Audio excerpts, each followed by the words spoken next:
don't let them cry for me. And you think to yourself, wow, I never realised there were so many kids that don't have their parents at home for Christmas Day. In fact, 43,000 Aussie children miss out celebrating Christmas with their mums and dads. Somebody that knows that all too well is CEO Julie Hourigan, who is on the line right now. Hello, Julie. How are you going? Good, Graham. How are you? Not too bad. Now, Julie is from Shine for Kids, which is an organisation you may not have heard of, but they do work in the Southern Highlands and work on the South Coast. What is Shine for Kids all about, Julie, first of all? So Shine for Kids is a charity that our focus is on supporting kids who have a parent in prison.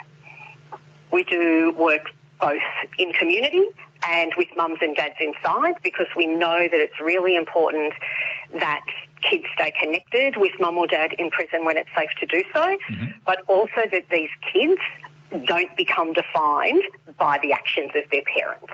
We need to make sure that kids stay really well connected to their communities and to school, and that their aspirations to thrive and succeed override and take absolute precedence, rather than being defined by the shame and the stigma of having a parent in prison. And as I said, you work in the Shoalhaven and also in the Southern Tablelands and the Southern Highlands, because we've got the Goulburn Jail, we've got the Nowra Jail, and I'm sure people are staggered that there's so many kids that won't have their mum and dad home at Christmas. Yeah, so across Australia there's about 43,000 kids that have a parent in prison.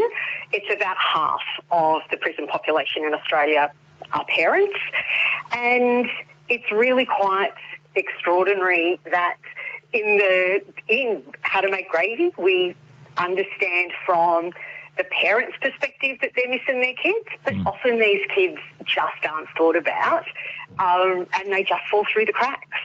And what kind of things do Shine for Kids try and achieve for the young people? So, some really specific examples. In Goulburn, we run a program called Rise, which we deliver in primary schools. It's a social and emotional wellbeing program, and we work with primary school age kids to keep them engaged at school. So statistically, we know that if a kid has a parent in prison, they are more likely to be absent from school. And then if they're absent from school, we just know that that sets them on a path to really poor outcomes later in life. So we work with the kids, we work with their teachers, we keep them engaged in school, and we know that the earlier and the more connected we can get them in school, we're setting these kids up for success. And then in Nowra, we run programs both in community and inside. So we support kids to visit their parents in prison when it's safe to do so. We run parenting programs inside our prisons so that we know when mum and dad are released, they're better equipped to be good and better parents, the best parents they can be. But also a story time program where mum or dad can read a book, they can record it, and then we give the recording and the book to the child so that they can hear mum or dad's voice and feel that they've still got that really strong connection. I think it's just a wonderful thing to do, and it's one of those things where I suppose at this time of the year you look forward to getting together with your own family and friends, but this is really a sector that is out of sight and unfortunately out of mind, isn't it? It is, and unfortunately the primary caregiver of these kids in community is often invisible as well.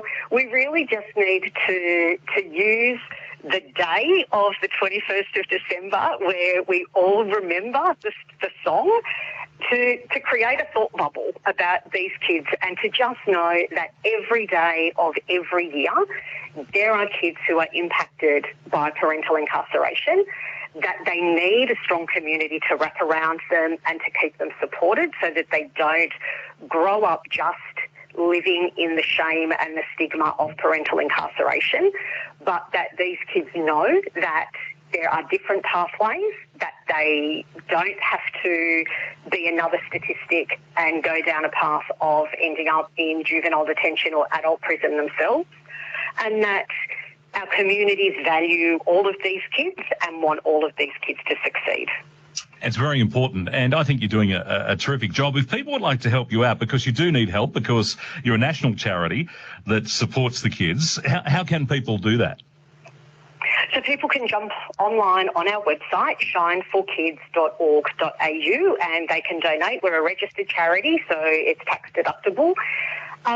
But people can also, we have programs throughout the year around Book Week. People can support us with books for our story time program. Cash and donations are always really important for us, because we can really then tailor the responses that we give to these kids to their needs. So anything that anyone can jump on. I know it's a really expensive time of year, but right throughout the year, not just at Christmas, people can support the work of Shine for Kids. And it's all very well and good to sit back and basically say, oh, crime's going up and whatever else, but there's repercussions of people that get themselves into strife, and that's the kids. And if you want to try and change the future, the best way is to support your charity, I think. Absolutely. And Graham, we know that we've only got to turn on the news. We know that youth crime is a real concern across Australia. We know that people deserve to feel and should be safe in their communities. Statistically, if a kid has a parent in prison, they are 6 times more likely to end up in juvenile justice than a kid that doesn't have a parent in prison. So we should be able to identify these kids and wrap all of the support around them as early as possible to set them on pathways to success, and not have these kids falling through the cracks and just becoming another intergenerational statistic where we know that we know the pathway that these kids are on. So we just have to all do better to make sure that these kids can see a bright future. Well done to you for your passion and the team that work for Shine for Kids. If people want to find out more information, it's shineforkids.org.au. And